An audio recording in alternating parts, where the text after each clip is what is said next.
પ્રિય વૈષ્ણવો, જય શ્રી કૃષ્ણ. પ્રેમમાં જીવવું હોય અને ભક્તિથી જીવવું હોય ને તો સત્સંગ કરો. કેમ કે સત્સંગ એ ખાલી વાણી નહીં, એ તો સ્વરૂપ સાથેના સંબંધની સ્મૃતિ જગાડે છે. પુષ્ટિ માર્ગ એ રૂઢિ નથી, એ તો સ્નેહની ચાલ છે. આંસુ ક્યાં જરૂર પડે, જેણે સ્વરૂપ ઓળખી લીધું હોય. પણ ઓળખ ખરા અર્થમાં થાય ત્યારે, જ્યારે આપણે સત્પુરુષો પાસે બેઠા હોઈએ, સત્સંગીઓ પાસે બેઠા હોઈએ, જ્યાં પ્રવાહ હોય, પ્રકાશ હોય. સત્સંગ એ કોઈ લેક્ચર નથી. સત્સંગ એ ભક્તિનું પવિત્ર વાવેતર છે, જ્યાંથી સ્નેહ ઉગે છે, અનુગમ પ્રગટે છે અને અનાયાસે શ્રી ઠાકોરજીના ચરણોની આશ્રિતતા જીવનમાં ટંકાઈ જાય છે. પુષ્ટિ માર્ગમાં તો જ્ઞાનથી નહીં, અનુભવથી જીવાય છે. અને એ અનુભવનો બીજ મૂકવો હોય તો સત્સંગથી શ્રદ્ધાની માટી ભીંજાવાની રહે.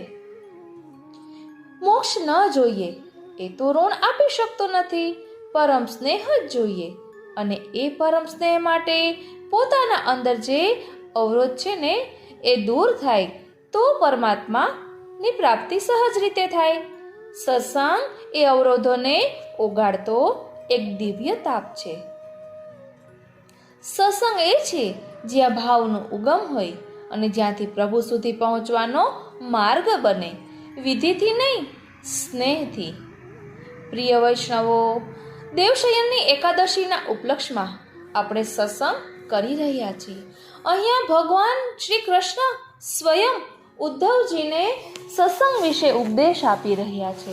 તો ચાલો તેનું ભાવ દર્શન કરીએ. આજના સત્સંગમાં સમજીશું સત્સંગ શા માટે અનિવાર્ય છે, ભક્તિમાં અહંકાર અને મમતા કેવી રીતે રૂપાંતરિત કરવી. તો ચાલો સ્વયં શ્યામ સુંદર આપણને સમજાવી રહ્યા છે. બોલો શ્રી વલ્લભાધીશ કી જય. ઓ શ્રીનાથજી, ઓ શ્રીનાથજી. શા માટે ભગવાને પોતે સત્સંગને પણ મુક્તિથી વિશેષ માન્યો? એકાંત તપસ્યા કરતાં પણ વધુ મહિમાવાન સત્સંગ કેમ છે? ભગવાનના શબ્દોમાં કેવી રીતે ભક્તિ, વૈરાગ્ય અને આત્મસ્થિતિનું વાવેતર થાય છે? ચાલો સમજીએ. પ્રિય વૈષ્ણવો, દુર્લભ એવો ઉત્તમ મનુષ્ય દેહ મળ્યા પછી ભગવદીયના સંગતની સદા કામના કરવી. સત્સંગનો અદ્વિતીય મહિમા ગાતા શ્રી કૃષ્ણ પ્રભુ સખા ઉદ્ધવજી પ્રતિ શ્રીમદ ભાગવતજીના 11 સ્કંધમાં આજ્ઞા કરે છે. પેલું, હે પ્રિય ઉદ્ધવ, જગતમાં જેટલી આસક્તિઓ છે ને તે સર્વને સત્સંગ નષ્ટ કરી દે છે. ધ્યાન આપજો વાલા વૈષ્ણવો, જગતમાં જેટલી આસક્તિઓ છે ને તે સર્વને સત્સંગ નષ્ટ કરી દે છે. આથી જ જેવી રીતે સત્સંગ મને વશ કરી લે છે તેવું સાધન, યોગ કે સાંખ્ય નથી કરી શકતો. ધર્મ પાલન કે સ્વાધ્યાય નથી. તપ, ત્યાગ, ઈષ્ટાપૂર્તિ, દાન દક્ષિણા વગેરેથી તો હું એવો પ્રસન્ન થતો પણ નથી. ક્યાં સુધી કહું, વ્રત, યજ્ઞ, વેદ, તીર્થ, યમ નિયમ વગેરે સત્સંગની જેમ મને વશ કરવા સમર્થ નથી. બીજું, હે નિષ્પાપ ઉદ્ધવ, આ યુગની નહીં પરંતુ બધા જ યુગોની એક જ વાત છે કે સત્સંગ દ્વારા જ દૈત્ય, રાક્ષસ, પશુ પક્ષી, અપ્સરા, નાગ, સિદ્ધ, ચારણ, ગુહ્યક અને વિદ્યાધરોને મારી પ્રાપ્તિ થઈ છે. મનુષ્યમાં શુદ્ર, સ્ત્રી, અત્યંજ વગેરે રજોગુણી, તમોગુણી પ્રકૃતિના ઘણા જીવોએ સત્સંગથી જ મારું પરમપદ પ્રાપ્ત કર્યું છે. વૃત્રાસુર, પ્રહલાદ, વૃષપર્વા, બલિ, બાણાસુર, મયદાનવ, વિભીષણ, સુગ્રીવ, હનુમાન, જામવન, ગજેન્દ્ર, જટાયુ, તુલાધાર, વૈશ્ય, ધર્મવ્યાદ, કુબ્જા, વ્રજસીમંતિનીઓ, ઋષિપત્નીઓ તથા બીજા ઘણા બધા લોકો પણ સત્સંગના પ્રભાવથી જ મને પ્રાપ્ત કરી શક્યા છે. આ સૌએ વેદનો અભ્યાસ કર્યો ન હતો કે મહાપુરુષોની વિધિપૂર્વક ઉપાસના પણ કરી ન હતી. તેમણે કૃચ્છ, ચાંદ્રાયણ વગેરે વ્રતો કે અન્ય કોઈ તપસ્યા પણ કરી ન હતી. માત્ર અને માત્ર સત્સંગના પ્રભાવથી મને પ્રાપ્ત કરી શક્યા હતા. ગોપીજનો, ગાયો, યમલાર્જન આદિ વૃક્ષ, હરણ આદિ પશુઓ, સુદર્શન, કાલિયનાગ વગેરે સાધન સાધ્યના સંબંધમાં સર્વથા મૂઢબુદ્ધિના હતા. આ સિવાય બીજા અનેક થઈ ગયા છે, જેઓએ કેવળ ભાવપ્રીતિથી જ અનાયાસે મારી પ્રાપ્તિ કરી છે અને કૃતકૃત્ય થઈ ગયા છે. હે ઉદ્ધવ, પ્રયત્નશીલ સાધક યોગ, સાંખ્ય, દાન, વ્રત, તપ, શ્રુતિઓની વ્યાખ્યા, સ્વાધ્યાય, સંન્યાસ વગેરે સાધનો દ્વારા મને પ્રાપ્ત કરી શકતા નથી, પરંતુ કેવળ સત્સંગથી જ હું અતિ સુલભ થઈ જાઉં છું. આ પ્રકારે સત્સંગનો અદ્ભુત પ્રતાપ શબ્દોમાં વર્ણવી શકાય એમ નથી. વળી સત્સંગ પ્રાપ્ત ન થાય તો પણ દુસંગમાં કદાપી પ્રવૃત્ત થવું નહીં, કારણ કે દુસંગ મહાભયજનક છે અને તે ભગવત ભાવનો નાશ કરે છે. બુદ્ધિમાન પુરુષે દુસંગનો ત્યાગ કરી સત્પુરુષોનો સદા સત્સંગ કરવો. સત્પુરુષો પોતાના સદાચારથી સંસારના મોહ અને મનની આસક્તિનો નાશ કરે છે. વળી દુસંગમાં લપટાયેલો પુરુષ સંસાર ચક્રમાં ભમ્યા કરે છે અને તેને ક્યાંય સુખ પ્રાપ્ત થતું નથી. આથી વિવેકી તથા ગુણવાન પુરુષે તો સત્સંગનો ત્યાગ કરી, શ્રીનાથજી, દુસંગનો ત્યાગ કરી સત્સંગમાં જ સદા પ્રવૃત્ત થવું. આવી રીતે આગળ ભગવાન શ્રી કપિલ દેવજી સ્વમાતા દેવહૂતિજીને કહે છે કે કથા શ્રવણ કરવાથી ભગવાનમાં શ્રદ્ધા દ્રઢ થતા, ભગવાનમાં પ્રેમ વધતા ભગવાનની ભક્તિ થાય છે. આમ સત્સંગ દ્વારા શ્રીહરિના યશોગાન શ્રવણ કરવાથી જીવ પવિત્ર બને છે અને સંસાર સાગરને સુખપૂર્વક તરી શકે છે. નારદજી પ્રતિ શ્રી ભગવાન આજ્ઞા કરે છે કે હે નારદ, તમે અલ્પમાત્ર સત્પુરુષોની સેવા તથા સત્સંગ કર્યા અને પરિણામે તમને મારા ચરણારવિંદમાં દ્રઢ બુદ્ધિ ઉત્પન્ન થઈ છે. હવે તમે આ પ્રાકૃત અને મલિન દેહનો ત્યાગ કરીને મારા લોકમાં આવશો તથા મારા ભક્તોમાં સ્થાન પામશો, તેમજ અખિલ લોકમાં પ્રસિદ્ધ થશો. શૌનકાદિ ઋષિઓ કહે છે કે ભગવત પ્રેમી ભક્તજનોના સત્સંગની એક ક્ષણ બરાબર સ્વર્ગ કે મોક્ષનું સુખ પણ અમે ગણતા નથી. તો પછી મનુષ્યના આ લોકના સુખ આ સત્સંગની તુલનામાં ક્યાંથી આવી શકે? અર્થાત સત્સંગના સુખ સમક્ષ આ સર્વ કંઈ તુચ્છ છે. ભગવદીઓનો સંગ શ્રી હરિની ભક્તિ પ્રાપ્ત કરવામાં પ્રતિબંધરૂપ અનેક દોષોનો નાશ કરે છે, કારણ કે આવા ભગવદીઓના હૃદયમાં ભગવાન શ્રી હરિ અહર્નિશ બિરાજેલા હોય છે. ભગવત ભક્તોના સત્સંગનું મહાત્મ્ય અતિ ઉત્કૃષ્ટ છે, જેના ક્ષણ માત્રના સત્સંગથી ભગવાન શ્રી કૃષ્ણની પરમ ભક્તિ પ્રાપ્ત થાય છે. આમ છતાં શંકા ઉદ્ભવે છે, આવો સત્સંગ થયા છતાં જીવ તેમાં સંલગ્ન કેમ થતો નથી? તેનું સમાધાન એ છે કે પૂર્વજન્મના અનેક સુકૃત્યો હોય તો જ આ જન્મે સત્સંગની પ્રાપ્તિ થાય. આમ ભગવદીઓનો સંગ અને સેવાનો આવો અતુલ પ્રતાપ છે. સત્સંગનો મહિમા અપરંપાર છે. ભગવદીઓના હૃદયમાં સાક્ષાત શ્રી હરિ નિવાસ કરે છે. આથી ભગવત ભક્તિની પ્રાપ્તિ કરવા ઈચ્છુક સૌ કોઈએ સદા સત્સંગની જ કામના કરવી. પ્રિય વૈષ્ણવો, હવે આપણે ભાગવતજીમાં સંસ્કૃત શ્લોક અને ભાવાર્થ સહિત ભગવાન શ્રી કૃષ્ણએ જે સત્સંગનો મહિમા દર્શાવ્યો છે તેનું ભાવ દર્શન કરીશું. બોલો શ્રી વલ્લભાધીશ કી જય. પ્રિય વૈષ્ણવો, શ્રીમદ ભાગવતજીના સ્કંધ 11 અધ્યાય 12 શ્લોક 1 અને 2 શ્રી કૃષ્ણ ભગવાને કહ્યું છે, સત્સંગ ખલુ યે નૈવ સદસદ ભીર્ધીયતે પરાવરગ્ન એવૈકઃ સત્સંગ ફલમ શ્રુતે ન યેન સંગો નિદ્રષ્ટો રજસ તામસ ઉદ્ભવઃ સત્સંગ એવ શિવો મિનુસ્ત્યક્ત્વા યેન ગચ્છતિ. ગુજરાતી અનુવાદ.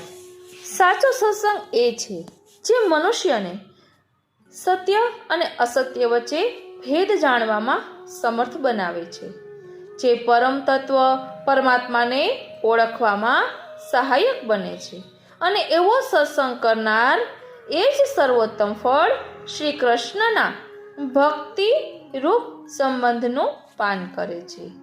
જેના સંગથી રજોગુણ કે તમોગુણ ઉત્પન્ન થાય એવો સંગ તો જોવો પણ નહીં, કેમ કે સત્સંગ એ જ જીવનનું કલ્યાણ કરે છે. સત્સંગ વિના જીવાત્મા જન્મ મરણમાંથી બહાર આવી જ શકે નહીં. આવી જ શકે એવું પણ શક્ય નથી. મયી અનન્ય મતિર નૃણામ સુગૃહિત મતિર્મમ ભવેદ્યમ સત્સુ યા બુદ્ધિ નિરસ્તા સેદમિષ્ટયા. એટલે ભગવાન કહે છે કે મારા એટલે શ્રી કૃષ્ણના પ્રત્યે જે અનન્ય બુદ્ધિ રાખે છે, જેમને ભાવનામાં વિક્ષેપ નથી, એવી બુદ્ધિ પણ કેવી રીતે થાય? તો ભગવાન કહે છે એવી બુદ્ધિ ત્યારે જ થાય જ્યારે સત્પુરુષો સાથેનો સત્સંગ થયેલો હોય અને ભગવદ ઈચ્છાથી મન પવિત્ર થયું હોય. મૂળ તત્વ સમજીએ તો સત્સંગ એ ભક્તિની માતા છે.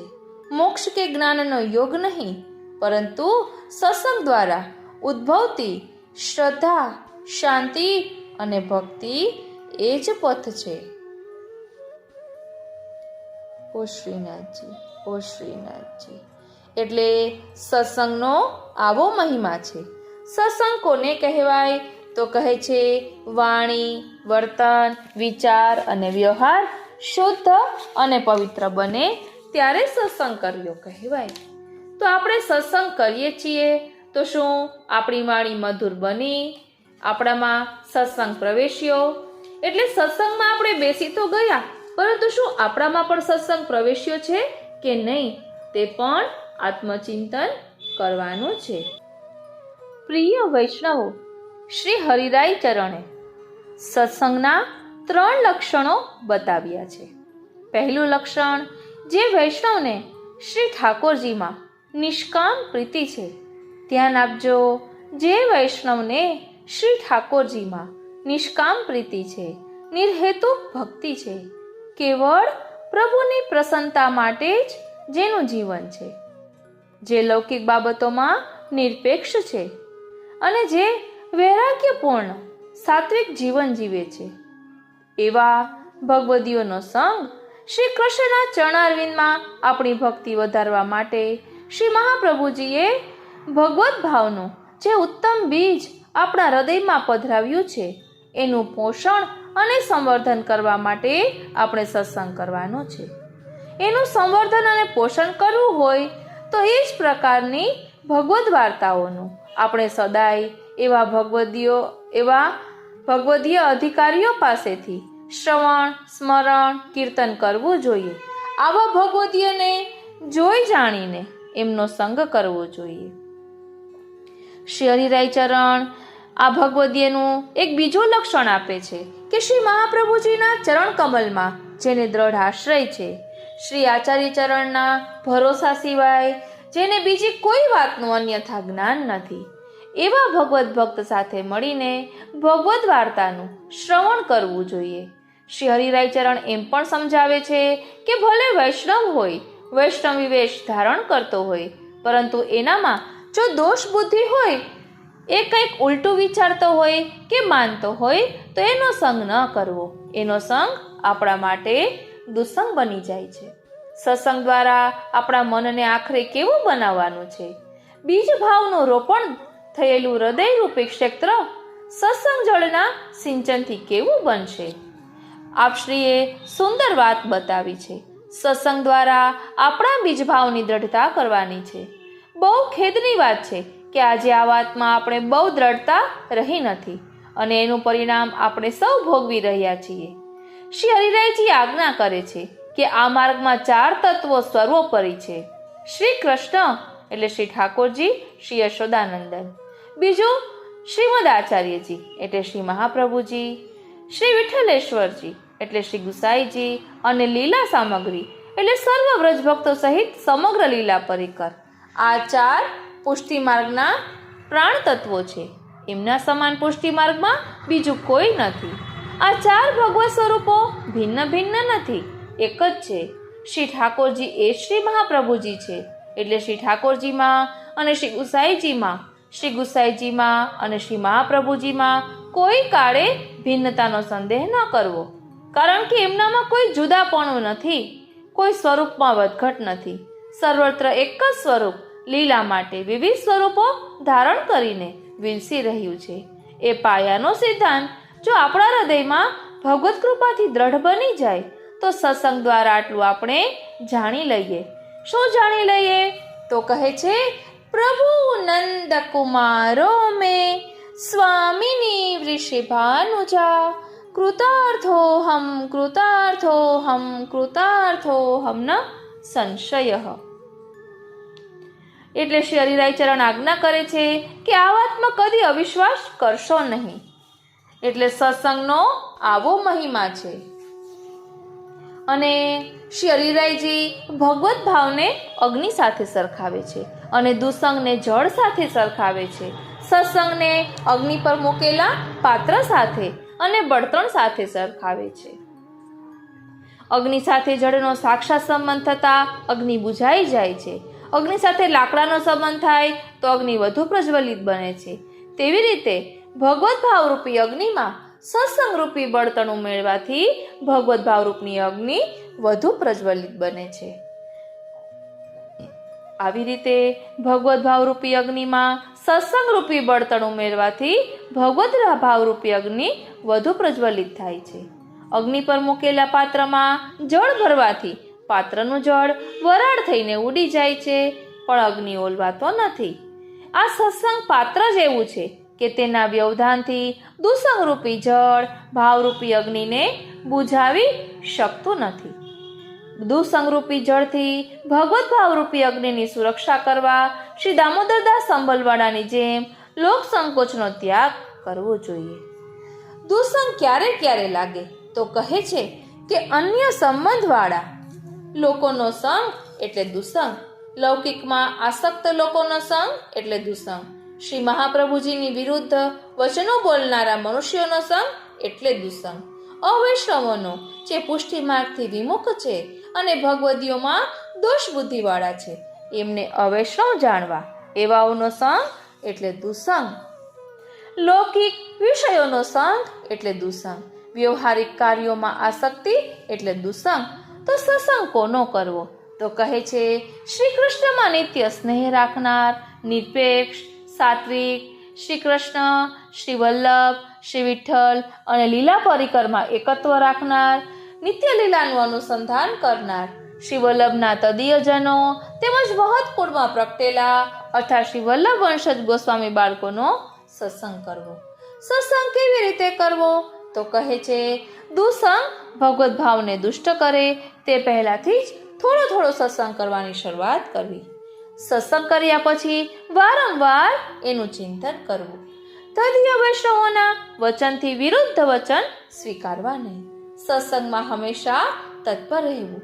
સત્સંગ ન બને તો હંમેશા મૌન ધારણ કરી શ્રી અષ્ટાક્ષર મંત્રનું રટણ કરવું. આ રીતે સત્સંગનો આવો મહિમા છે.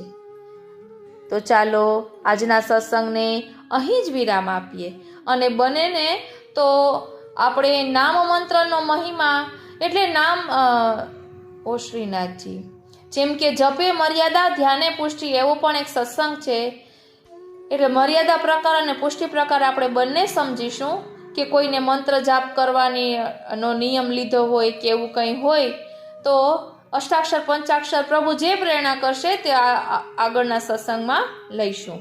આજનો આ સત્સંગ શ્રીનાથજી, શ્રી યમુનાજી, શ્રી મહાપ્રભુજીના ચરણારવિંદમાં સમર્પિત કરું છું અને એ જ વિનંતી ધરું છું કે અહીં દર્શાવેલા ભાવને અમે અમારા આત્મપટલ પર ધારણ કરી શકીએ એવી કૃપા કરો.